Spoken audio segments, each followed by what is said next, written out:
Yeğenim video başlıyor, neden hala like atmadın? Efendim, hepinize Stanley Parable'ın 3. bölümünden merhabalar. Serimiz bugün kaldığı yerden devam ediyor. Bir önceki bölümde gördüğüm kadarıyla Stanley'i tanıyan, hatta akrabası olduğunu iddia eden vatandaşlarımız mevcut. Stanley ile ilgili daha fazla bilgiye sahip olmamız için onunla ilgili bilgileri bizimle yorumlarda paylaşırsanız seviniriz. Ve videomuz da hoşunuza giderse ne kadar çok like, o kadar çok ekmek, bildiğiniz gibi. Ultra Ekmeğe devam ediyoruz. Like'lar şart, yorumlar hayat kurtarır. Sağ olun, teşekkürler. Şimdi, birinci bölümde yardırdık gittik. Oyunu bilmeyenlere gösterdik. Ben de yavaş yavaş öğrenmeye başladım. İkinci bölümde gerçekten işin cılkı çıktı. Acayip şeyler yaptık. Anlatıcımızı bayağı sinirlendirdik. Ama inanıyorum ki efendim artık güzel yola doğru gidiyoruz. Güzel yol nedir? Sol taraf mıdır? Bilemiyorum. Güzellik göreceli bir kavram. O yüzden sola doğru gitsek mi? Hadi sola doğru gidelim. Başlayalım. İyilik yapıyoruz. Bu arada, çok bu arada diyorum son zamanlarda. Tekrardan geri döndü bu tik. Şey söyleyelim efendim. Türkçe dublaj neden yok? Çünkü bu Ultra Deluxe. 2. bölümde söylemiştik. Oyunun normal versiyonunda var. Yeni versiyonda yok. Feeling a wave of disbelief, Stanley decided to go up to his boss's office, hoping he might find an answer there. Gidiyorum lan. Süpürge dolabı. Süpürge dolabı. Süpürge dolabına gir demişsiniz. Gireyim bakayım süpürge dolabı. Stanley stepped into the broom closet, but there was nothing here. So he turned around and got back on track. Yo. Süpürge dolabı. Oo, yüce sarı ışık. Süpürge dolabı. There was nothing here. No choice to make, no path to follow. Just an empty broom closet. Bu Vleda'lar çok iyi ya. Bu setler. Ama sürükleme şeyi yok herhalde. Abicim ben buradan bir yere gitmiyorum. Vatandaşımız süpürge dolabına gir dediyse süpürge dolabına gireriz. Bakayım burada ne var? Zıplayamıyorum. He wasn't even doing anything. At least if there was something to interact with, he'd be justified in some way. Ben gidiyorum gayet de güzel. Yo, sana ne? Ben terbiyesizlik yapma. Öyle konuşmak falan yok. Burada genç vatandaşlarımız da var. Küfür caiz değildir. Bunu ben diyorum. Evet. Evet. Şerefsizlik. Ettik olsun. Vatandaş dedi zaten. Vatandaşımız neredeyse bir bildiği vardır. Süpürgeyi alabilir miyim? Bakayım. Çok piksel duruyor öyle. If I'd said Stanley walked past the broom closet, at least you would have had a reason for exploring it to find. Demedin. Dememen de aklımı çelebilir beyefendi. Hayır. Süpürge dolabı. Hashtag süpürge dolabı. Burada ne var? Çivi filan mı var burada? Ne o? İngiliz anahtarı mı o? Kavrama var mı kavrama?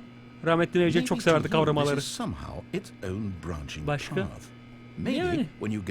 Çivi şeyi var mı? Çivi tabancası. Çok merak ediyorum onları. Ayağıma sıkmak istiyorum. Şeyde de vardı o. Tuvalet neydi? Tuvalet kronik kısmı neyi vardı ya? Onda da öyle bir şey vardı. Abicim ben buradan bir yere gitmiyorum. Süpürge dolabı. Yaşasın süpürge dolabı. Terbiyesiz herif. Güzel.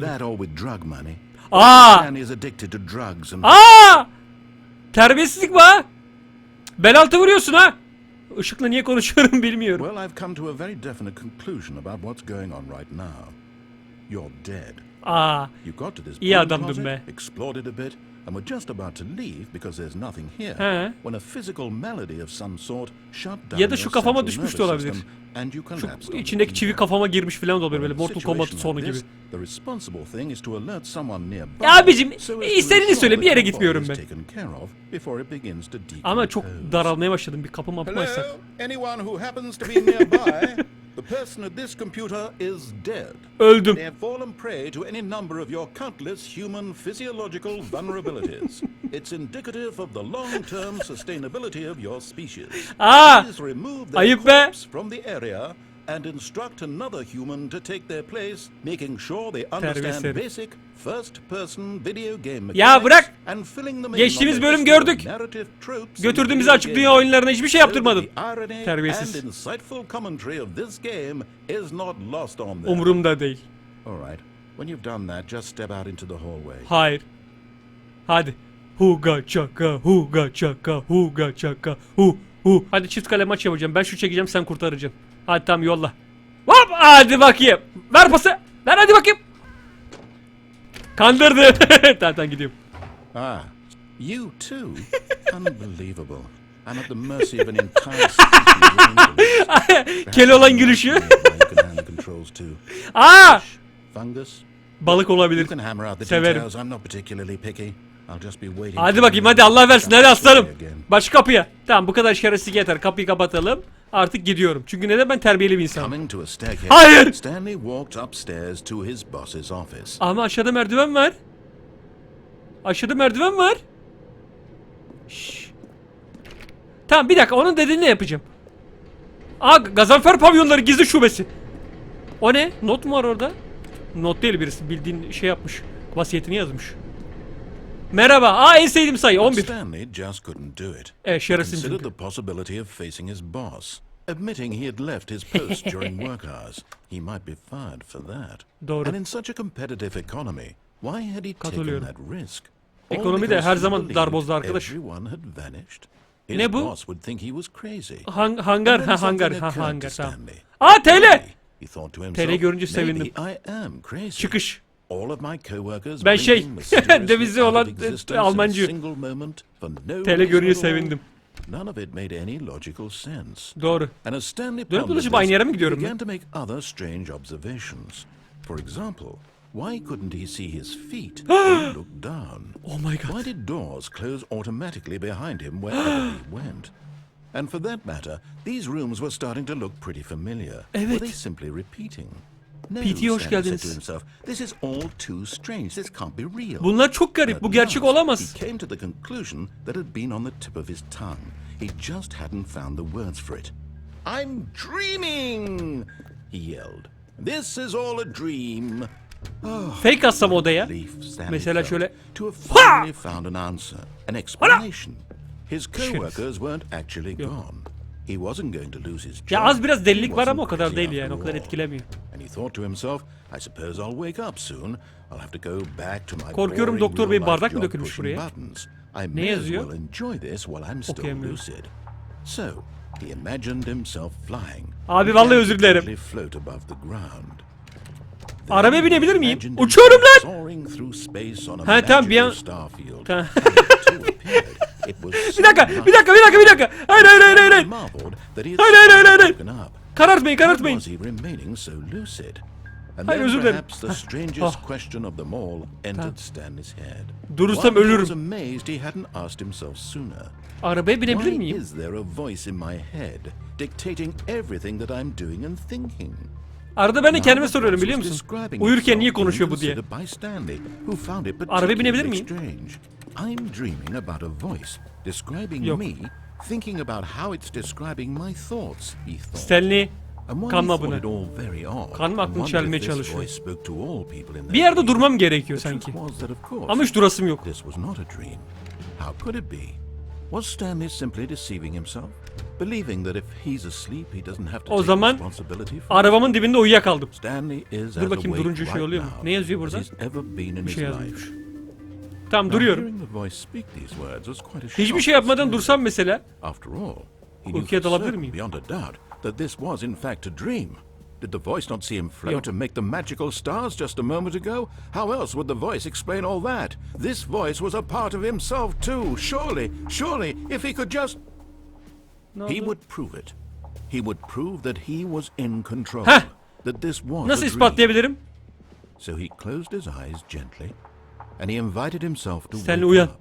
Stanley He uyan. felt the cool weight of the blanket Stanley on his uyan. skin, the press of the mattress on his back, Stanley! the fresh air of a Allah rahmet roll etsin, Stanley de iyi outside adamdı. this one. Şu an aklıma geldi, evet. Let me wake up, he thought to himself. I'm through with this dream. I wish it to be over. Stanley Let me go back to my job. Let me continue pushing the buttons. Please, it's all I want. I want my apartment, and my wife, and my job. All I want is my life exactly the way it's always been. My life is normal. I am normal. Everything will be fine. I am okay. Günaydın. Merhabalar. Sustu mu? Stanley began screaming. Ya hayır. Ya beni rahat bırak. Beni rahat bırak. Bir şey olmuyor burada. Hayır, ben kendimin patronuyum. Beni rahat bırak. Yardım edin. Yardım edin. Kafayı yedir diyor bana. Bırakın beni. Bırakın. İmdat. This is the story of a woman named Mariella. Ne? Mariella woke up on a day like any other. She arose, got dressed, gathered her belongings, and walked to her place of work. But on this particular day, her walk was interrupted by the body of a man who had stumbled through town talking and screaming to himself, and then collapsed dead on the sidewalk. And although she would soon turn Bu ne devam oyunu? for just a few Stanley Parable Mariella'nın yolu. Ne kadar komik salak. He was obviously crazy. This much she knew. Everyone knows what crazy people look like. And Evet. in that moment, she thought Artık to 9 herself, senedir "How lucky she öğrenmişsinizdir was diye to be düşünüyorum bu normal. kanalda. I am sane. I am in control of my mind. Tebrikler. I know what is real and what isn't. It was comforting to think this, and in a certain way, seeing this man. Hani böyle TikTok'ta gezerken halinize şükrediyorsunuz ya. Bu da onun gibi bir şey. Gerçi YouTube'da da oluyor Very aynısı. important people whose impressions of her would affect her career, and by extension, the rest of her life. Doğru. She had no time for this, so it was only a moment that she stood there, staring down at the body. Ablacım bir polisi ara. And ran. Bir ambulans falan çağır ya. Öldüm. Merhaba, tekrardan Stanley Parable'ın yeni bölümüne hoş geldiniz. 3. bölümde hala like atmadınız mı? İnanamıyorum. Sarı, kırmızı, yeşil. All of his co-workers were gone. What could it mean? Stanley decided to go to the meeting room. Perhaps he had simply missed a memo. Bu arada bilgisayarlarla ilgili bir şey mi demişsiniz? Ne gidiyor? Girdi bekleniyor mu? Girdi mi? Ya hayır, öyle değil ya salak. Girdi bekliyor. Özür dilerim. Kapattım. Bekle. Yüklendi mi? Bilgisayarları kapatınca bir şey mi oluyor demişsiniz? Ne demişsiniz bana? Oldu mu? Olmadı. Bilgisayarlarla ilgili bir şey yazmıştı bir arkadaş da yorumlarda. Bir de camlarla ilgili bir şey paylaşmışsınız. Camdan dışarı atlama falan olayı üzerine. Orayı anlayamadım. Anlamak için birilerini izlerim. Bizde yalan yok. Öyle yarım saat falan zamanımı boşa harcayamam. Lütfen. Bilgisayar nerede bilgisayar? Başka bilgisayar var mı? Hocam yeteri kadar girdi diye düşünüyorum bilgiler. Yeni içerik mi? Yeni mi içerik? Merhaba. Oh, new content? Aa! What does that mean? Kapıyı New kapatsana bir. content. Kapıyı kapatsana bir. Girilmiyor, neyse dur. Merhaba. Yok, basılmıyor. Halo? Yeni içerik? Yeni içerik. Ha, bunlar Ultra Deluxe içerikleri. Sağ olun. Merhaba. Half-Life'a hoş geldiniz. Gordon Freeman işine doğru gidiyor. Hello and thank you for playing the Stanley Parable. Yeah! Rica ederim, ne demek? As you may know, the Stanley Parable was a video game released in 2013 Evet. on home computers. Evet. After receiving critical and commercial success, it was expanded upon in 2022 with the Stanley Parable Ultra Deluxe. Evet. Reimagining of the Ben ne game's alayım dedim, consoles indirimde and gördüm abim, home size bir computers. katkım olsun dedim. Korsan da indirebilirdim. İndirmedim. The Stanley Parable Ultra Deluxe features exciting new content that broadens and expands the world of the Stanley Parable, delighting audiences the world over. Evet. Yeni içerik, bak işte bunlar ya. Please step inside and see what thrilling new adventures await in the Stanley Parable Tamam. Ultra Deluxe. Teşekkür Oh, ederim. well, this sounds delightful. I'm very excited to see the thrilling new Ultra Deluxe content. Çok merak ettim, ben de gidebilir miyim? Okay, so far it's an elevator. Nothing special yet, but Abi I'm öyle sure deme, it's Ultra just the Deluxe bir beginning asansör of a burası. mesmerizing adventure. Umarım. Ofise geri döndüreceksiniz değil mi beni? Şu an kafese mi kapandı? Is it broken? What's going on here? Should we be moving somewhere or oh, there we go. All right. Gidiyor, Finally, hadi. at long last, it's on to the new. Woohoo! I've never İşte been bu! more ready. Let's do it. Sonunda 25 liranın karşılığı. Sağ olun, teşekkürler. Bir kola bile kaç lira olmuş o kadar? Kola pahalı olur mu o kadar ya? Efendim. Çok pahalı değil mi? I have to say, initial impressions of Stanley Parable Ultra Deluxe mostly tedious. Doğru. It's as if, oh, Diyorlar abi izlerken çok let's sıkıldım see diyorlar. the Haklı content. gerçekten. Give me Yani the bu da content, izlenir mi bu ya? Stanley. Böyle içerik mi olur ya? Gerçekten. Zıplama çemberimi zıplayabilir miyim? All right, let's see, it's the jump circle. Oh be! Yemin ediyorum gençleştim. Bir dakika dur bakayım. Oh! Burada zıplayabilir miyim? Burada. Çok şükür ya. Oh! Biraz da şöyle zıplayayım. Zıplayamamaktan içim şişti arkadaş. Zıplamalıyım, kendimi adeta Kratos gibi hissettim. Konuşamadım. Oh! Biraz da şöyle zıplayayım, biraz da böyle zıplayayım. Oh! Tamam, biraz daha zıplayayım. Çünkü oyunlarda yeteri kadar zıplayamazsam ben kendime gelemiyorum. Oh! Biraz daha. Bir iki tane daha. Ama o düzelti olmaz. Biz 25 lira verdik abi ya. Tamam. Ben gidiyorum. Belki yenilenmiştir. Yok, 0. Tamam, özür dilerim. Is that it? Ama güzel bir özellik. Çok Çok Ultra Deluxe bir içerik bence. Sağ olun. Rockstar Games'in yaptığı içeriklerden. Definitive Edition. Another elevator. Stanley, I have to say, initial impressions of this Hayır. game are not positive. Sus. It's just Vallahi enişteni elevators Metacritic'e of yollarım ha. jumping. Is this what passes for exciting new content? If this is new Zıplama bana content, 10 üzerinden then I 10'luk could bir just içerik read gibi through geldi. the whole dictionary. There's 20 hours of new content right there. Hell, I could counter 30 trillion. You could put that on the box. The Mantıklı. Stanley Parable Ultra Deluxe, now with over 1,000 Şimdi bir de hours kayma of new özelliği content. versinler. And Oh, değmeyin oh, keyfime. wait. There's more. Heh. Very good. Biraz daha zıplayabilir miyim I lan? knew there had to be something else. Let's Merhaba. see it. I'm ready for whatever it is. Tamam, geldim. Merhaba.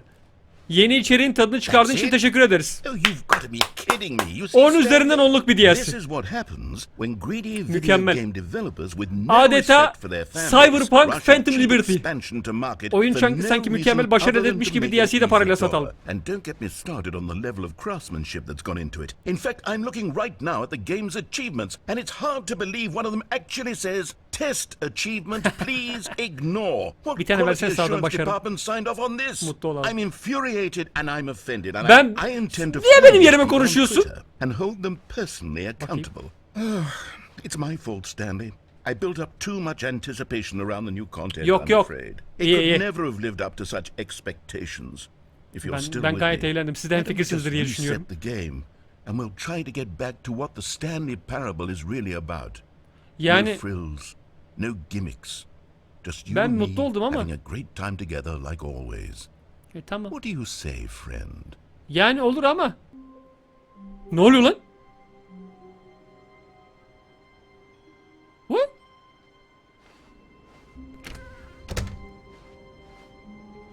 Eski ofisim. Görüntü ne kadar güzelmiş lan. Bayağı net. Terfi ettim herhalde. Bilgisayar. O bilgisayar girdi olayını yapacağım, merak etmeyin, akılda kalmasın. Stanley, come over here. In the vent. I want to show you something. Ya Cimat, korku haritaları mı oynuyoruz? Niye beni çağırıyorsun? Vantilatör değil, ne o? Havalandırmaya çağırıyorsun. Ben buradan da gitmek istiyorum ama. Ya tam geliyorum, bekle. Ne oldu de hele? Merhaba Ultra Deluxe. Ne o? Oralet mi? Severiz. Aha. Okay, you remember how cheap and unsatisfying the new Ultra Deluxe content turned out to be? Well, it got Bence me tatmin thinking about edici. the past and how much better the Stanley Parable Allah. used to be. So I made something special and tucked it away here where the game's developers won't find it. Just our little secret. Take a look. Dark Souls, hoş geldiniz. Ne oluyor lan? Ama böyle şeyler yapma. Böyle mutlu oluyorum böyle şeyler görünce. I call it the Memory Zone.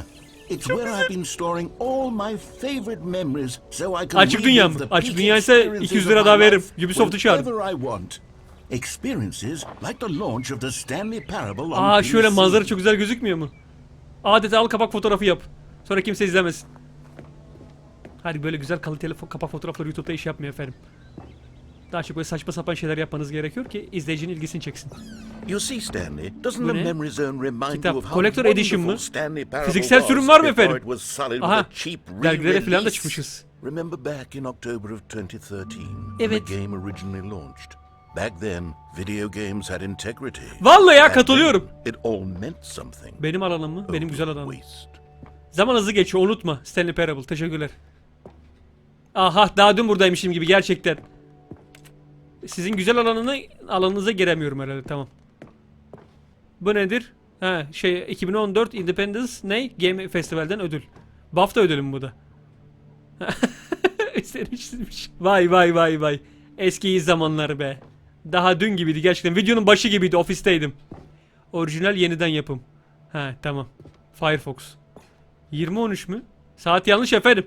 İlk öpücüğümüz, ilk arabam. Stanley Parable'ın 2013'te piyasaya çıkması. Ha, böyle bizim için özel şeyler. Recaizade Mahmut Ekrem'in unutulmaz eseri. Stanley Parable. Hafıza şeridinde bir yolculuk. Gerçekleştiği için gülümse. He? 500 Türk lirası mı?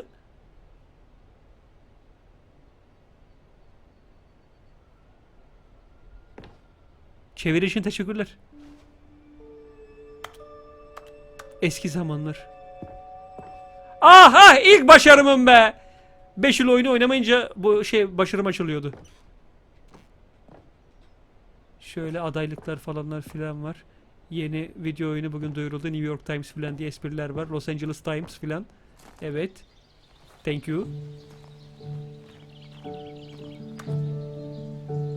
Vallahi zamanınızı geçiyor be. Piyano da kendi kendine çalıyor. Telif yemem bu şarkıdan. Aha. Vay vay vay vay. Adaylıklara bak hele. Yüce Stanley Parable'ı anıyoruz. We're so many games that aspire to be more than games end up less than any form of art. Stanley Parable strives and then succeeds to be every game ever created. Rahmetli iyi oyundu be. Did you hear that, Stanley? Every game ever created. That's how grand and all-encompassing the original Stanley Parable was. Doğru efendim. It was literally every game ever created. It was Skyrim, it was Persona 3, it was all of them. And now, it's nothing. Hayır hayır, It's öyle no bir şey yok, games at hayır all. ya. It isn't even the Stanley Yok Parable yok, hayır anymore. hayır ya, öyle It's deme. just a husk now. A lifeless husk. Üzülme, With an hour üzülme. of new elevator content. Hayır, güzel bir içerik. Gayet güzel abi. Size suda yürüyor, su sesi geliyor mu? Ayağım yok. Tamam. Merhaba. Aha, bu menü daha dün gibi hatırlıyorum be. Aha, bu kapı. Aha, yılın insanı ödülü. Yemin ediyorum daha dün gibi. Aha, yapım aşamaları. Orada yoktum, nereden hatırlayayım? Merhaba. Ama aşağı deneyeceğim ben, bir dakika. Daha sonra şey yapmayın, katakulliye getirmeyin beni. Hafıza sarayı bakımda mı? Tamam, daha sonra geleceğim. Geleceğim, hatırladın, geleceğim. Kendi kendime konuşuyorum, kafayı yedim. Merhaba. Açılmıyor.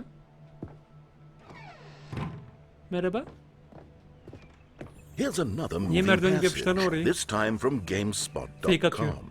Heh. The Stanley Parable is both a richly stimulating commentary on the nature of choice in games and one that offers some of the most enjoyable, surprising and rewarding choices I've ever Rahmetli been adamdı. confronted with in a game. 9 out of 10. Don't you get it, Stanley? The game was perfect. Doğru. It didn't need anything else. It didn't need new content. Bu bardak konuşuyor mu? It just needed to be left Konuşan alone. bardak. Hadi 2016 içeriklerine geri dönelim. Stres şarkı getirin. 2017 mi gerçi? 2018 olabilir. Ne oldu? Gidiyoruz mu? Ciddi oda mı? Aa, ciddi oda. Ciddi oda, beni ciddi odaya alın. Gidemiyorum. Şöyle şunları almayı denesem. Tamam, buradan gidiyorum o zaman, özür dilerim. Ne oldu? These were simpler times, Stanley. Aşağı gidebilir miyim? What I wouldn't give to go back, to have it all over again. Wait, Vallahi zaman hızlı hang geçiyor. on. I don't recall this part of the memory zone before. What's this? What's down here? Ne oldu? Abim. Bizi nereye getirdin lan? God no! Stanley, it's a collection of reviews from Steam, the online video game distributor. I haven't looked at these in years. I can't even imagine what's been collecting down here. Surely these reviews were glowing as well, weren't they? Sanmıyorum ya. Vallahi ben Steam'de ne yorumlar gördüm. Aha, tavsiye edilmiyor, oku. Honestly, I could not be bothered to play this game to full completion. The narrator is obnoxious and unfunny, with his humor and dialogue proving to be more irritating than entertaining. Unfunny! I'm not trying to be... I'm trying to make a serious work of art. Tamam sakin ol, tamam sakin ol. Hayır, sen komik bir anlatıcısın. Hayır. It's already such a densely layered web of profound philosophical insights that I can't even imagine where I'd have the room to stick them. Türk bayrağı. Oh! As bayrakları, as! Tamam, teşekkürler çeviri ekibi. Hangar çeviri. Aha, hangar çeviri şimdi, tamam. biraz geç düştü şu an. Hangar çeviriden dolayı hangar, tamam. Oradaki Among Us'ları görüyorsunuz değil mi? Among Us. Şuraya doğru bir gidelim. Sağ olun, teşekkürler. Şuradan doğru, şuraya doğru gidelim, pardon. Burada ne yazıyor? Daha ben bu dili öğrenemedim, kusura bakmayın. İlerleyen zamanlarda umarım. Ne var yorum olarak da? Bak, birisi beğenmiş. Ama daha tam beğenememiş. Bu ne? Aha. Oyunun fikri iyi olsa da tüm alternatif sonlar ve cameo görünümlerine rağmen çok tekrarlayıcı ve hızlı bir şekilde sıkıcı hale geliyor. Oy! Tamam hadi, bu oyun düşündürücü olarak adlandırılmış, ancak iletişim kurmaya çalıştığı fikri oldukça hızlı bir şekilde anlayabiliyorsun. Abi, bir kere bir oyunlarda seçim yok şeyini tekrar tekrarlıyor. Doğrusal olmayan oyunları tercih eden biri için bu vaazlar hiç ilginç olmadığı için 2 kere içinlemiş orada. Hızlı bir şekilde can sıkıcı hale geliyor. Sadece ilk dakikalarda düşündürücü. O kadar yani. Herkes haddini bilecek. Hadi. Yürü. God of War'la reddetti oyunu be. Var ya böyle yorumlara gidip nefret kusanlar. Stanley Parable isn't quite as sterling as I always remembered. Yok güzel oyunsun. İyi oyunsun, hoş oyunsun. Akıllarda yer etti bence. Aha, bir kötü yorum daha. What's this one got to say? Bunun bir kıssadan hisse olması gerektiğini anlıyorum ama tepeden bakan sesi dinlemek hiç de eğlenceli değil. Anlatıcının olan bitene dair uzun soluklu açıklamalarını yetişebilmek için sürekli bir şeyler yapmayı bırakmanız gerekiyor. Keşke bir atlama düğmesi olsaydı. Aha, Semih bu. Bütün arasaları atlıyor, davar. Köpek. Ya bunlara ben de kızıyorum. Bütün arasaları atlayan insanları sevmiyorum. Abi, sudan bir şey çıkmayacak değil mi? That's my motto today, and it's always been my motto. Tamam, I do sakin. anything for the customer, Stanley. Yes, a skip button we shall have. Yok gerek yok. Atlama düğmesi. Dur, geliyorum, bekle. Merhaba. Merdiveni buraya gizlemişsiniz, iyi olmuş. Arada ben de yapıyorum böyle. Tamam. Atlama düğmesi. And here it is. Go ahead and give it a shot. I'll pop you forward in time so that the second my incessant droning starts to bore you, with just the push of a button, you'll have zipped right past it. It's what the players have been asking for. Onlar istiyor, ben istemiyorum abi. Proud to have delivered. No more listening to me rambling on and on and on. No. The Stanley Parable is a game. Tamam, sus. Geldik. Back, you see. You were only frozen in time for a few minutes, but it was plenty of time for me to deliver a long, rambling monologue full of. Well, there, sport. You really did catch me rambling on a bit, didn't you? But that's the power of the button. Doğru. The minute I start to go off on a thoughtless display of self-absorption, it's right at your fingertips. Evet. Okay, welcome back, Stanley. Now, I should say that the amount of time the button has been skipping through is becoming longer and longer. That last one was, well, I want to say maybe 30-45 minutes. 30-45 dakika tek başına mı kalıyorsun burada? Özür dilerim. Kusura bakma. Stanley, please don't push the button again. It's been 12 hours. Ama susmuyorsun. I've just been frozen there. Arada bir oluyor böyle. Skips are getting longer, but they're really truly. Ama sus. Oh, Stanley, you're back. Oh my goodness, I have someone to talk to again. 50 sene sonra akrabalarını gören astronotun hazine hali. Interstellar beklenmeyen son. I've been sitting here all that time, just sitting here, Not a single person to speak with. Çok merak And ediyorum you olacak think şimdi. that that's just how Ama it's always yani been, right? atlama butonunun amacı o değil. O yüzden basayım. Anlatıcı. Oh, hello. It's you. You're here again. Welcome. Merhaba. I have had time to think about you and about us and about Efendim. everything we've been through. I've had so much Allah time. takıldım lan. Ha tamam. I stopped keeping track after a year. Have Kusura you ever bakma. sat down in one place and not moved for one entire year? Let me describe Arada bir. it for you. To begin with, there is only Hala konuşuyor ya. Hala konuşuyor ya. Anlatıcı. Anlatıcı bey. Merhaba. Anlatıcı bey. Nefes mi alıyor? Bu hala dönüyor mu lan? Anlatıcı bey. Öldü herhalde. Devam edelim. Özür dilerim. Özür dilerim. Ne oldu lan? Yangın alarmı mı o? Aa, saate düşmüş. Anlatıcı bey. Anlatıcı birey. Beyefendi. Allah Allah. Çok zaman oldu herhalde. Tamam, biraz daha devam edelim. But they didn't understand the game was never meant to Ne be oluyor lan? funny. It was meant to have a point. It was meant to speak to the human Ölmedi mi sen? condition. But where are the jokes? Where are the jokes? They bemoan, they scream. Abi çok sıkıcı bu oyun. Bu oyun çok sıkıcı. Entertain us. It wasn't enough. They had to leave a pathetic little thumbs down review and make all of their pitiful demand. Doğru, Then, doğru, he's katılıyorum, talking sakin too ol. much, they said. First, he didn't entertain us. Now he won't shut up. It's the inconsistency. It's the lack of accountability. Ya sen de eskiden daha komiktin, Willingness sus to be. examine with them.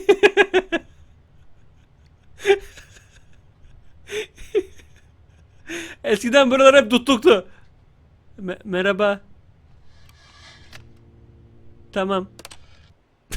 The end is never the end, is never the end, is never the end, Yeah, is never yeah. the end, is never the end, Come on. is never the end, is never Let's the go. end, is never the end, is never the end, Yeah, is never yeah, the end, yeah. is never the Su almaya başladı içerisi. Efendim, bu oyunun sunduğu tecrübeyi nice oyunlar sunamıyor. O yüzden biraz da ileri saralım. Sağ olun. Allah belanı. Üçüncü Dünya Savaşı. Üçüncü Dünya Savaşı biliyordum. Üçüncü Dünya Savaşı. İlk füze buraya mı düştü? Kapı yok ama dur. Biraz daha ileri saralım. Belki uzaylılar gelir. Aha. Ne oldu? Tekrardan mı diriliyoruz? Evrenin tekrardan varoluşuna tanıklık edeceğiz herhalde. Dur, tekrardan biraz daha ileri saralım. Tamam. Oh! İşte bu. Aa! Ne kadar güzel otlar öyle. Efendim, evrim gün geçtikçe ilerliyor. Ne oldu? Ya 4. Dünya Savaşı biliyordum ya. Uzaylılar saldırıyor da olabilir. Şu an uzaylılar saldırmış olma ihtimali daha yüksek.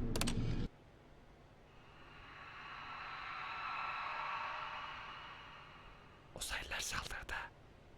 Her zaman bunu bekliyorlardı. Bence ileriye gidelim. Ne oldu? Buton? Butonum? Butonum! Lanet olsun, butonum gitti. Merhaba. Efendim, Assassin's Creed Origins, hepiniz hoş geldiniz. Bir dakika, dur. Dur bekle, dur. Şurada bir skill ağacı falan var, dur. Biraz da. Tam basılmıyor, gidiyorum. Allah, medeniyet. İlk atom bombasını kim attı? Ah, Oppenheimer ah.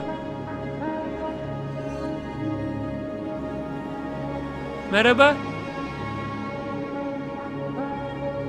Lan, balleri düşecek adam mıydık be? Ben şu an... Sevgi neydi? Yaşamak neydi? Hayat neydi? Hiç bunları sorguladınız mı? Sorgulamayın çünkü oyun bitti. Tekrardan merhabalar. Ne yaptınız? Ne ettiniz görüşmeyeli? Hayat nasıl gidiyor? Ne oldu, bir dakika, şey nerede? Bekle bir dakika. Dur, girdi. Nerede, dur, girdilere gireceğim, dur. Bekle. Girdi. Ha, kapat. Aha! 2. Vallahi 2. Tamam, bu bilgisayar olayını kovalayalım. Yeni içerik hala duruyor mu orada? Yeni içerik mi? Yeni içerik. Ama bir türlü ben adamın dediğini yapamadım. Bir buraya gireyim, hadi bu video uzun olsun be. En kötü günümüz böyle olsun, hadi bakayım. Oh. Evet. Tamam.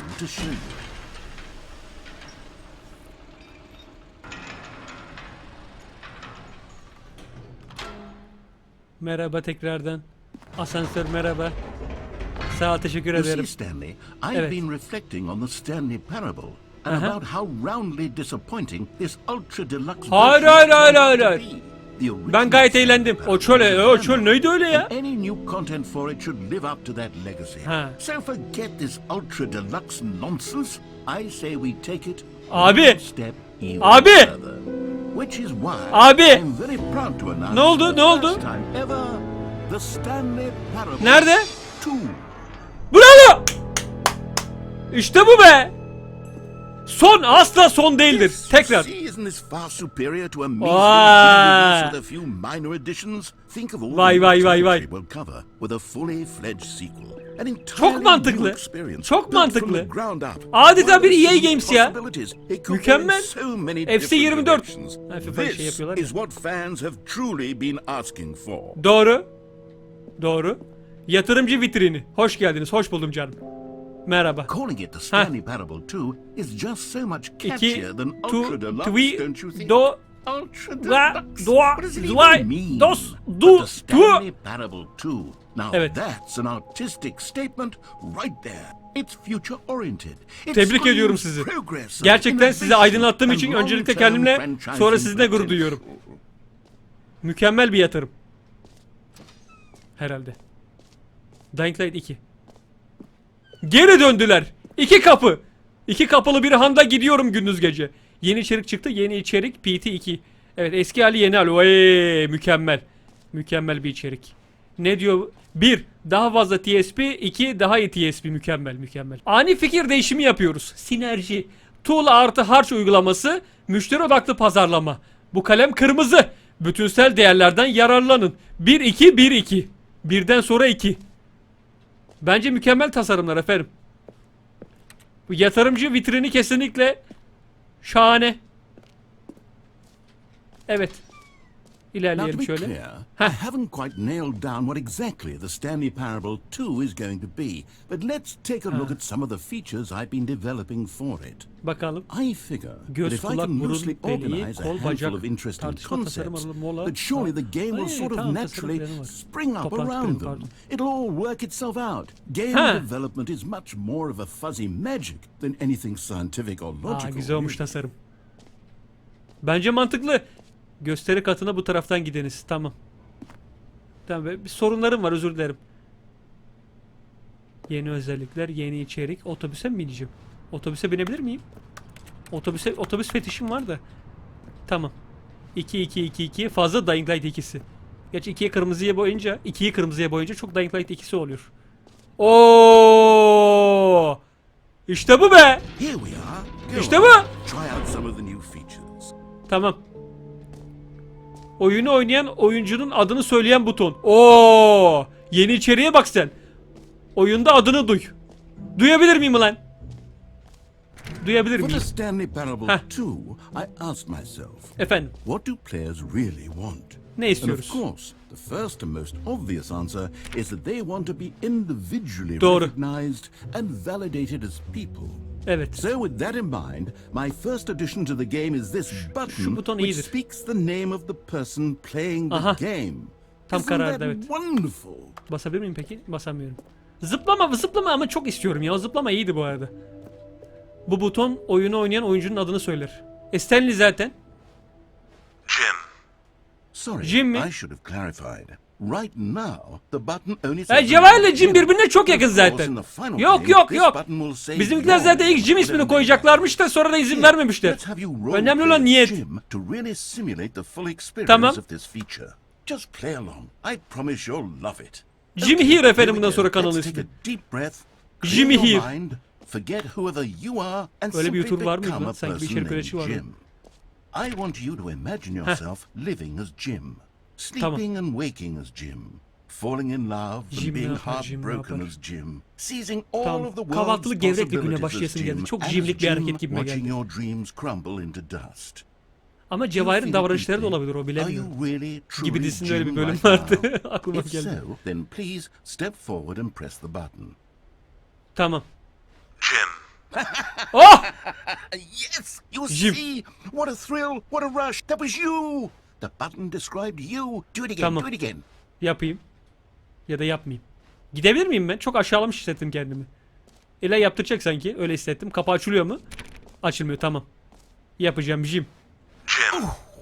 It hits even Mutlu oldun harder mu? the second time. If this were the only new feature in the Stanley Parable 2, Doğru. it would still be worth the money. Doğru. Let's take a break from the Jim button. I'm too emotionally drained from all of this personal validation. Tamam Jim düğmesi, görüşürüz. Hadi kendine iyi bak Jim. Bugünlük yeteri kadar Jim olduğumu düşünüyorum. Bugün zaten güne Jim olarak uyandım. Günün devamında pek Jim olasım yok. Jim esprisi yapasım var ama hiç yapasım yok. I suppose I could allow only Yeni people özelliklerin tadını named Jim çıkarım. to play the Stanley Parable 2. Ya ama gidecek çok yer var. Buraya gitsem orası kapanacak gibi hissediyorum bir anda. Olmaz böyle. Lütfen ekran görüntüsü almayın. F12. Yepyeni bir ofis. Kırmızı... Telefon çalıyor. Kırmızı artık yeni turuncu. Öyle bir dizinin reklam sloganı vardı sanki. Yeni update'ler, yeni özellikler. Oyunu oynayan oyuncunun adını söyleyen düğme. Oraya gittik efendim. Atlama çemberi, sonsuz delik. Tamam geleceğim. Bir dakika durun bir. Kova! Kova! Dur geleceğim kova. Aa Stanley. Stanley ne yapıyorsun? Kendi kendime konuşuyorum. Ekran görüntüsü almayın. Ama şimdi... Fuck! Merak ediyorum. Okay, I'll be honest. I haven't yet decided on this one. I think that in the new version, the office could use a bit of decoration, like Bence diğer balloons. But ofis I'm turu iyidir. undecided on Get Well Someday and Happy 12th Birthday. Which would you go with? Bir ara iyileşem... Ne iyileşem evet. İyileşin. 12. doğum günü kutlu olsun. Üvey yeğenim mi? Üvey yeğenim mi? Yeğenim! Yeğenim. Sometimes when you solicit another person's opinion, it makes you realize that you knew which one you actually Diyelim really seçin. wanted all along. Get Well Şerefsiz biliyorum. Someday it is. Bu ben. Bizimkilere böyle genel olarak arkadaş çevresinde hangisi olsun diye soruyorum. Söylüyorlar, yine kendi bildiğimi yapıyorum. Ama en güzeli kendi bildiğini yapmak. Sağ olun, teşekkürler. Or actually, Mükemmel bir oda. maybe I should have gone with... Aha! No, I've made my decision. We're moving on. Ne oldu? Ne oldu? Geri döneyim istiyorsan, ne oldu? Ne oldu? Bu butona basabilir miyim bir daha? Come now, you've already made your choice. It's true that you Tamam, chose badly, but we all have to move on from our Tamam. mistakes. Tamam. Ama bir kere daha basabilir miyim şöyle helalinden? Şu balon sıkıştı diye. Tam gidiyor sadece, sıkıntı yok, tamam. İyileş. Şeref yoksunu. Benim dediğimi kabul etmiyor köpek. Burada ne var? Oğlum çok yer var. Beleş yeni kolay başarımlar mı? Beleş mi? Beleşte ben giderim. Ne o? Hemen şimdi al. Kolu çek, yeni başarımını al. Başka adım yok. İşe yarıyor be abi. Tamam. Bu ne? Dergi. Yok, şimdilik gerek yok. Now here's something special. You remember that broken test achievement that got left in the game? Evet, on buradan accident? nereye gidiliyor? Well, I'm developing a technology to simply Bir yere give gidilmiyor. you the achievement. Yes. You see, you'll come to this lever, and when you pull it, the achievement will be given to you. It's as Tamam. simple as that. Çok güzel. Başarım. Bekle. Geleceğim, bir dakika. Vermeyeceksin başarımı diye düşünüyorum ama deneyeyim mi? Ama test etmemişsiniz daha. Neyse, benim kendi üzerimde test edeceğim. Hadi edelim. Okay, perhaps I should have clarified. This is technology that will exist. Eee. The achievement is still fully Ama broken. olmaz. I'm not a wizard, Stanley. Olmaz. But I guarantee it will be fixed in the Başarım sequel istiyorum. to at Başarım last istiyorum. satisfy Başarım. the hordes Başarım. of ravenous fans Başarım. all over the world who have Başarım. been uproariously demanding this feature. Başarım. Gamers, we hear you, and I promise it will happen. Başarım var. Başarım ver. Şeref yoksunu. 25 lira. Sanki 2 lira ödemiş gibi trime giriyorum. Beyefendi. O başarımı verin bana lütfen, rica ediyorum ya. Hadi be abi be. Ama hadi. Biraz daha sanki şimdi olacak gibi hissediyorum. Lanet olsun, gidiyorum, tamam. Ama hiç yakıştıramadım bu arada. Çok dolandırılmış gibi hissettim kendimi.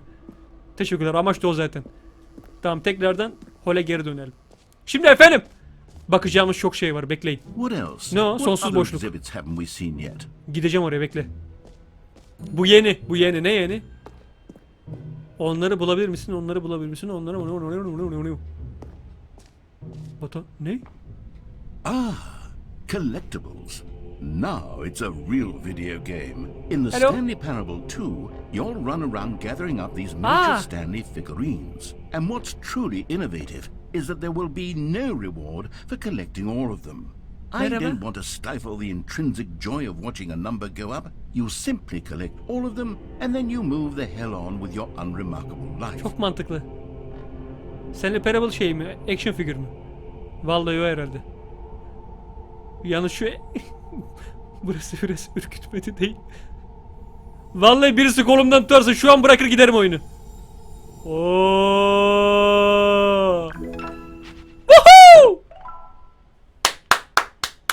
Oh be. Hayatımın başarımları adalı. Odaklı. Ne? Buradan dümdüz ilerlesem. Dur bekle. Ters. Ya! Lanet olsun. Hepsini bulabilir misin diyor şimdi ama nerede bulacağım? Biri burada. Stanley gel buraya. Yok bizim hoşumuza gidiyor böyle şeyler. Ne o? Atlama çemberi. Dur gideceğim, bekle. Bina, şu an burada mıyım? Şu an buradayım, evet. Atlama çemberi, bu harita. 5 bu harita mıymış? Tamam. Beleş başarım, oyunu yazan oyuncunun adını yazan buton. Oyunu oynayan oyuncunun adını yazan buton. Lütfen. Ürün, ayarlar, dünya şampiyonu, Stanley Parable stres kovası, ofis dekorasyonları, son söz koleksiyonları, sonsuz boşluk, çıkış. Okey. Buradan nereye gidiliyor? Çıkışa gidiliyormuş. Bekle. Ne demek çıkışa gidiliyor? Çıkışta. Ama şimdi salak gibi çıkarım ben. Ben kendime hiç güvenemiyorum. Bir dakika dur. Buraya baktık, tamam. Çıkışa gitmeyeceğiz. Sonsuz boşluk var, gideceğim, bekle. Merhaba. Baktım buraya, evet baktım. Kova. Kovaya da bakacağım, bir dakika. Buraya geç. Bu ne? Ekran görüntüsü almayın. Buraya geldim. Gelmedim oğlum buraya. Bu şeyde mi? Aynen, tamam. Doğru. Ek ürün. Aha. O Stanley Parable tişörtleri. Güzel, QR kod var orada. Bu tişört en iyi yeni içerik. Katılıyorum kesinlikle. Güzel. Bu ne? Dergi, tamam. Burada bir şey var mı? Oğlum ben buradan gelmedim mi zaten? Evet doğru, katılıyorum, tamam. Bekle, kova. Kovaya gidiyorum. Oralara gittim zaten. Sağa gittim, sola gittim. Tamam. Kovaya bakalım. Kova neymiş? Kova ile ilgili yorumlarınızı gördüm. Stanley Parable was that it was confusing and paradoxical. That it engendered a chaotic sense of reckless despair in those who played it. Well, I am happy to say that after much consideration, I've engineered a clever solution to this fundamental problem with the game. Nedir o? Kova mı? It's the Stanley Parable Reassurance Bucket. Çok mantıklı bir içerik, biliyor musunuz? Stanley, anytime you're holding the bucket, a sense of calm and ease will fill your mind and heart. Güzel. Kova. As long as you hold on to the bucket, the many disorienting contradictions of the Stanley Parable will feel perfectly normal and perhaps even comforting. You may even come to long for the gentle embrace of jarring cognitive dissonance while the bucket is in your arms. And to be honest, it's a much more convenient solution for me than actually redesigning the game to be less uncomfortable. Can you imagine what a pain in the ass that would be? Yes, the bucket is the perfect solution. Güzel. Come on, give it a try. Öyle mi? Kova.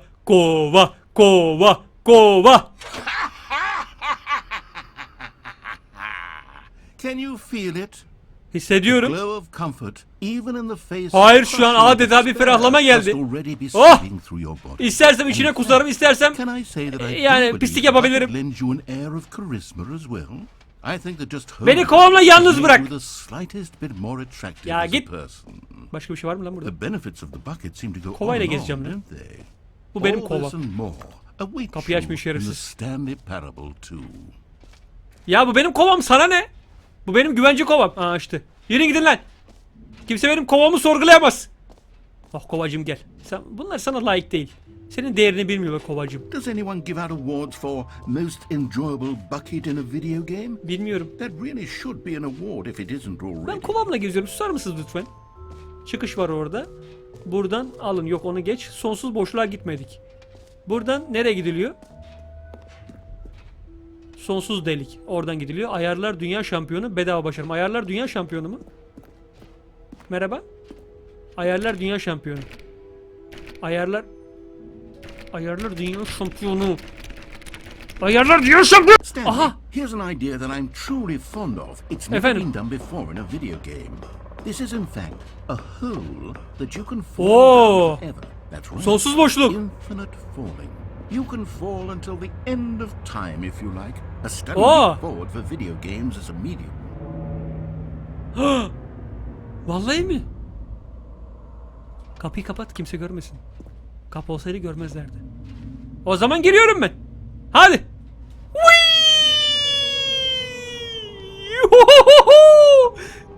You see?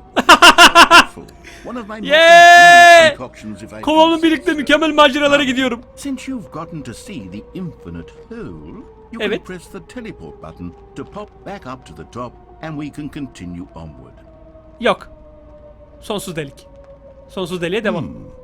Now, I don't mean to be a bummer, but I do recommend you use the teleport button to go back to the top. Yok. We do it on the sooner rather than later spectrum Hayır. of things. Yok, hayır.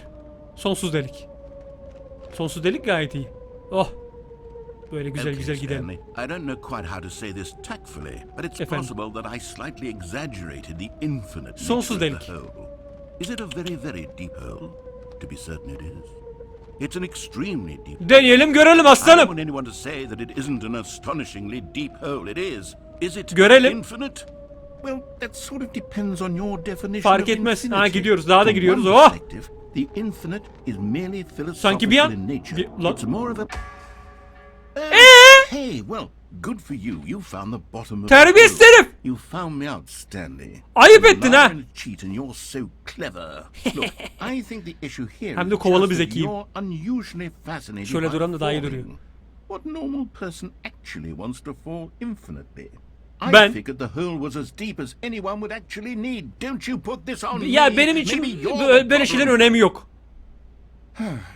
Look, things got a little heated there. I think we Hava both sıcak said some ondan. things we didn't mean. Why don't we just put all this behind us and agree to just call the whole Hayır, sonsuz delik değil. mostly infinite? Hayır. If that works for you, then Hayır. go ahead and press the teleport button to warp Hayır. up to the top of the hole and we can... Hayır, bana sonsuz delik dendi arkadaş. Sonsuz delik dendi. Halkadaki kız bile daha uzun delikten çıkıyordu. Bu ne ya? Hayır. Yo. Hayır, bana ne? Demek yukarıdan biri Sacettin'i görse 5 dakikaya burada. Sonsuz delik değil bu arkadaş. Şakşuka, şakşuka. Efendim aşağıda yapılacakları yaptık diye düşünüyorum. Yarım saat şakşuka oynadım, dans ettim filan. Yapacak bir şey yok, geri dönelim. Bakıyorum. Tamam, geri döndüm. Great. Now, Heh. I'm very excited to show you even more Başka of yere my geri ideas döndüm. for the sequel. Şimdi oradan çıkabiliyoruz herhalde. Okey. Hadi fuck Oh, you. for heaven. Woohoo! The problem is... Hadi hadi. Yallah baş kapıya. You like holes too much. Not normal. A normal Boşlukları çok fazla seviyorsun, ayıp oluyor ama. That's an infinite hole right there. Goes on forever till the end of time. Don't need to see it all, but not Ya. you. Oh, no. You Ben mutluyum. Oh! Oh. Did the hole seem even Evet. shorter to you this time? I couldn't help Ne but oldu? feel like you spent a little less time in there than you did before. Bozuldu. I mean, Bozuldu mu? admittedly, I didn't make an infinite hole, but I didn't think it was that not infinite. Well, I suppose once again there's nothing to do here. If you decide you've had enough of the hole, you can hit the teleport button Yani- and come join me up above. Ama şakşuka, şakşuka, şakşuka, şakada şuka. Tamam, şakşuka yaptıysak geri dönebiliriz. Had enough? I'm positively thrilled. Şakşuka! I really, gosh, how could I have guessed? You're back in the hole. Woohoo! If this starts to become a thing where... Ya ama Okay, yes. bozdun I'm ya. starting to become extremely certain that the whole is not only not infinite, but that it's Terbiyesiz. growing steadily less and less infinite. I suspect that Ben bu yapıyı şikayet edeceğim, öyle bir şey yok. it's no longer feasible to call the hole infinitely deep, even by the lax overall standards for accountability in marketing. What's going on here? Bu biraz dolandırıcılık ama. Stanley, I have no explanation for the uncertain nature of the hole's length. Here, let's try something. Let's pop back up to the top, and we'll see if it gets any shorter. Tamam. Şakşuka. Şakşuka. Tamam, geri Well, dön. there it is. Ha, şerefsiz! My lie has come to haunt me. Ya. Not only is the hole not infinite, but it's barely even a hole at this point. Atlarım ben yine. It's more. How is this still appealing? Şakşuka. I know you're obsessed Şakşuka. with holes, but at this depth, Hop, I just hop, can't see hop. this scratching the itch. Oh, who am I to judge? Yani sen kim You köpeksin? just do whatever it is you're here Oh. to do, and hit the teleport button when you're ready to move on. Tamam. Geri döneceğim, tamam. Geri döneceğim. Is the Tamam, geri döneceğim. teleport button not Tamam working? bir daha yapmayacağım, tamam. Ya sure? geri döneceğim, hayır geri döneceğim. Well, I mean, Ya I really don't have an Şerefsizler. explanation. It was working. Still nothing. ya Well, I suppose. ayıp ama ha. I suppose there is one thing I can do to fix this. Efendim. I'm out. Goodbye. Hayır Stanley. hayır hayır hayır, gel buraya gel buraya. Glad to be away from the Ya. hole, and now you'll get more time with it than you could ever have asked for. Göçürürüm. It's a win for everyone. Vallahi ben You get to şakşukaya deal devam with ederim the burada. hole, I get to do literally anything else. Hiçbir şey yapamazsın sen. Take care, Stanley. Hadi git. I hope you and the hole have a wonderful rest of Hadi görüşürüz. Yani şakşukamızı yaptık, eğlendik, güldük.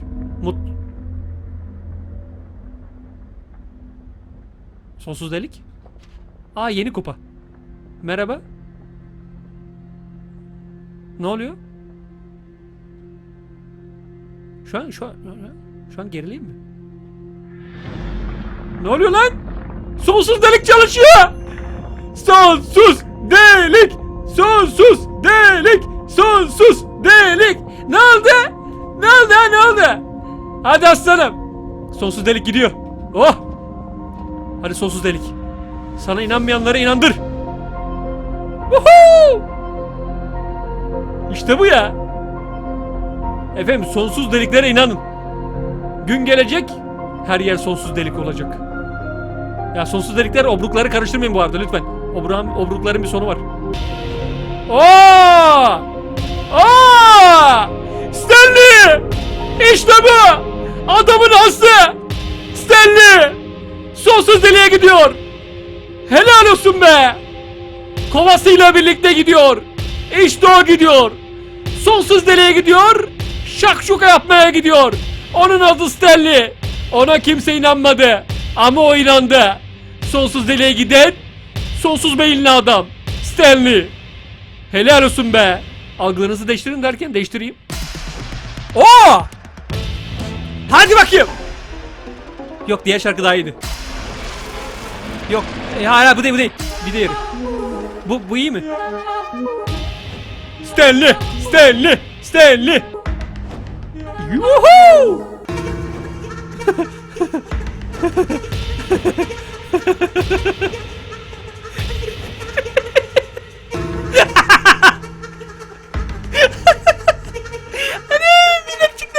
Nereye doğru gidelim bugün ya?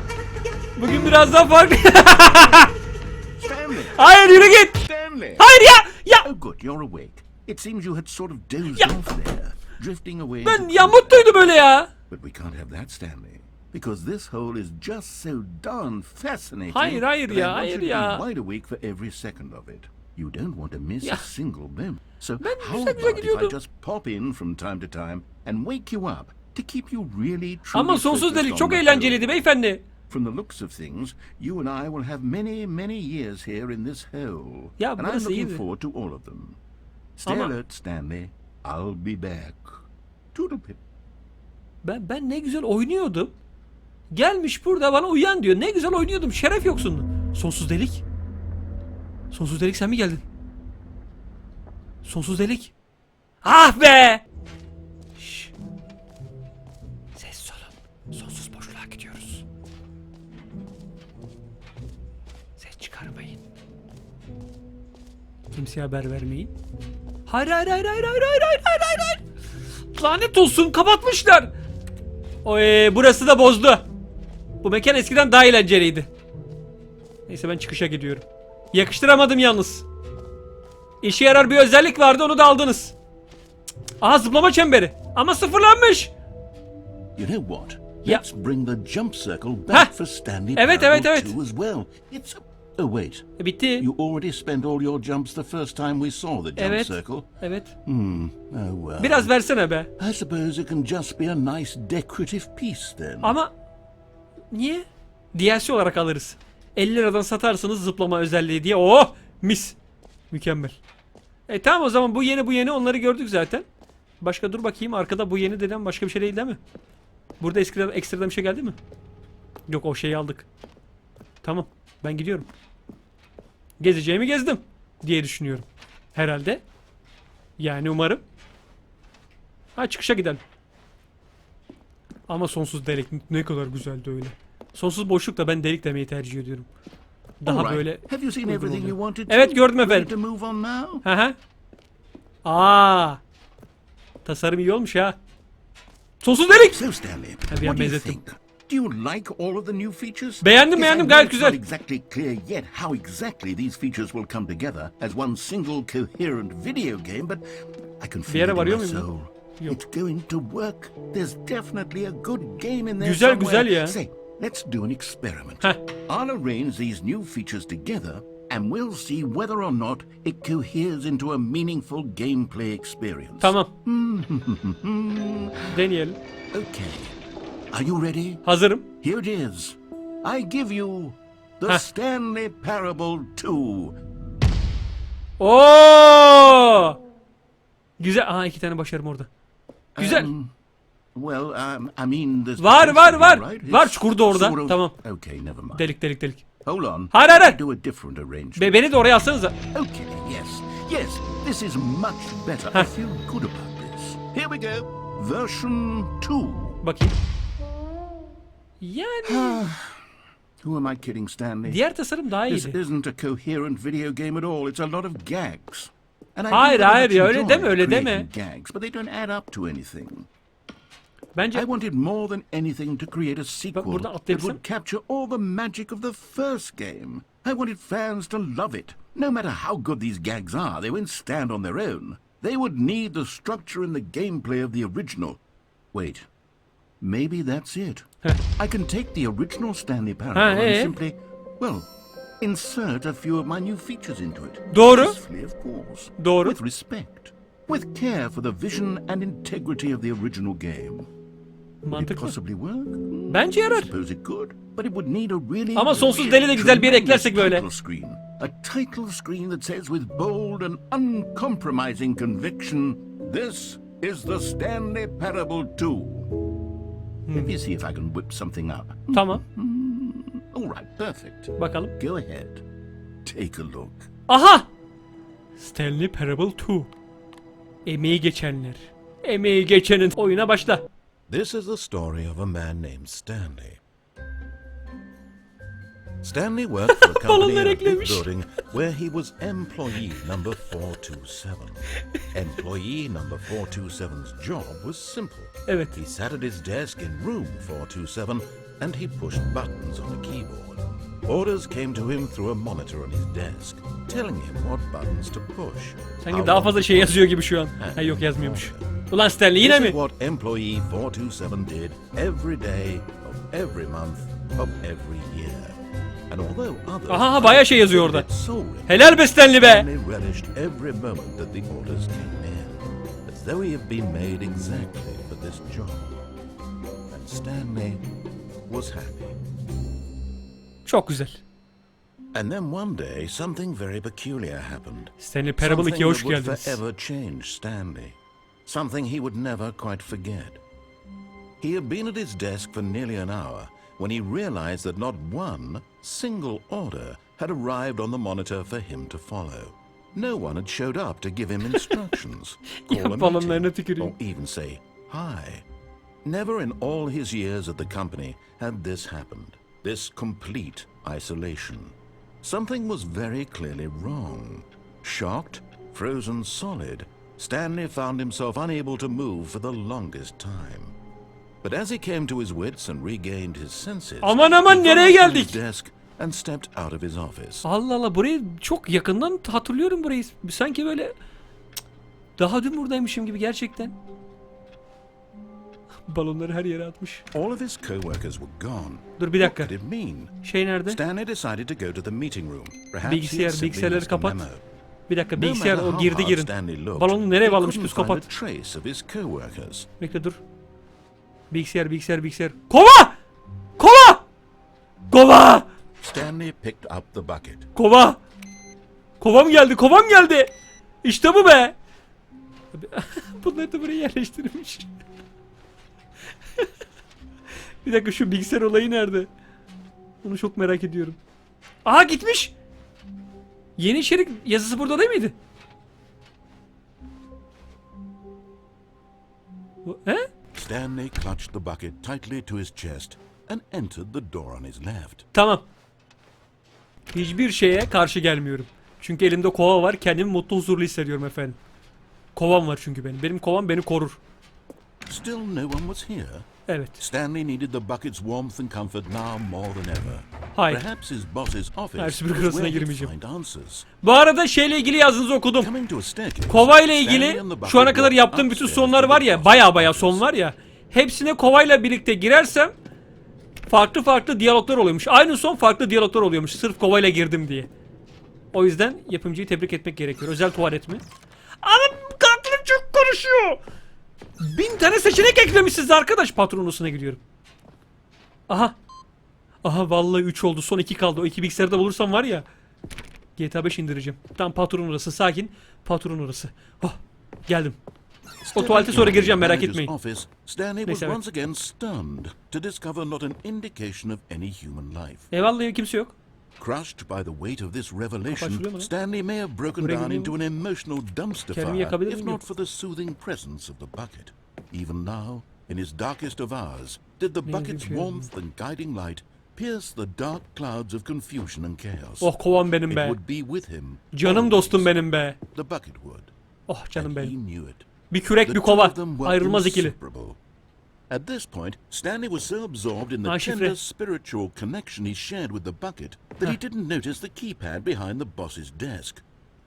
Nor Evet, in his gördüm, bliss yok of ya. simply being near the bucket did he have any notion that the pin number for the Heh. keypad was 2845.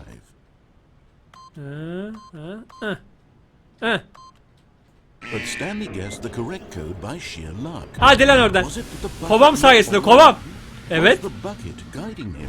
Evet. Yes. Ne oluyor lan? This is certainly the most logical explanation. Kovam sağ olsun. Arabanın arkasına yazacağım bunu, kovam sağ olsun diye. Mükemmel olur ha. Gidiyorum ben. Bu sefer anlatıcının dediklerini yapacağım dedim. Aha. Hani? Ha tamam, E'ye basmam One of gerekiyormuş. the miniature Stanley figurines. Remember, no reward for collecting all of these. Only the intrinsic Yok, pleasure ben mutlu of a olmak istiyorum, job evet. well done. Teşekkür You ederim. can't buy that sort of happiness, Stanley. God knows I've tried. So, I implore you to savor each and every moment you come across one of Çok these mutlu oldum şu an. beautiful Hem kovam var figurines. hem figürüm var be. Teşekkür ederim efendim. Sağ olun. Buradan nereye gidiliyor? Ben rahatsız mıyım ya? Niye bütün Ha tamam. Bir yere gidiliyor olsaydı bayağı korkardım. Asansör. Aynı mı asansör? Yok, aynı asansör değil. Benziyor ama amcaoğlu. The elevator Geldik mi? raced downward, plummeting towards an unknown fate.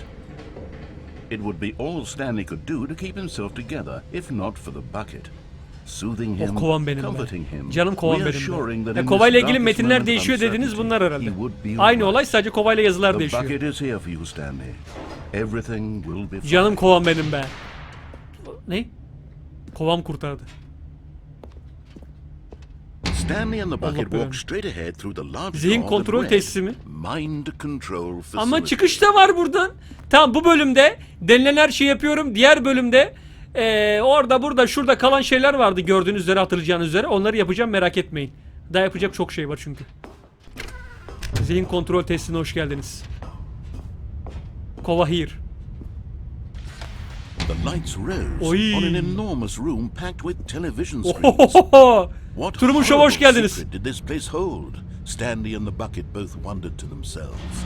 Canım kovam. Açıldı mı? Ne oluyor lan? Bu bilgisayarlarda bir şey yok değil mi? Tamam. The monitors jumped to life, and Stanley nearly dropped Kovuldu. the bucket in shock. O kim lan? Everyone in the office was being videotaped, Yok monitored artık. like guinea pigs. Biri bizi gözetliyor. I'd never seen anything like this. Tekrardan geri döneceğini biliyordum. It burst into tears as Böyle bir program vardı Stanley eskiden. cradled it Türk televizyonlarının karanlık reassuring zamanları. it that everything would be fine. Tamam. O da kovulmuş. La kovulduysanız niye gözetiyorsunuz? Boşa masraf. Merhaba. Was the bucket under the mind control facility's influence? Kova? Well, had the Kova? bucket been told to do things Kova? it didn't wish to do? Sakın ha! Kinds of things does a bucket Sakın want bak, to do arkadaşımızı or not sorgulattırma. do in the first place? Hayır hayır, ben These kovama inanıyorum. questions raced furiously in Stanley's feeble mind. Şşş. Konuşma. Ben kovama inanıyorum. No! He screamed into the bucket. He couldn't accept Yo kovacım, his sen own dinleme life bunu. in someone else's control. Never! He squeezed the bucket tighter. His one friend Canım in the kovam, entire canım benim be. At this point, he could trust no one Kovalar nerede oluyor? for the bucket.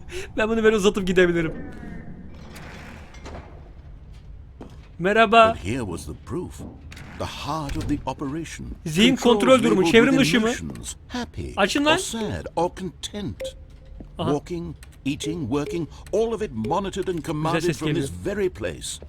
And as the cold reality of his past began to sink in, Stanley decided that this machinery would never again exert its terrible oğlum? power over another human Burası life. ay çok güzelmiş. For he and the bucket would dismantle the controls for good. Aha.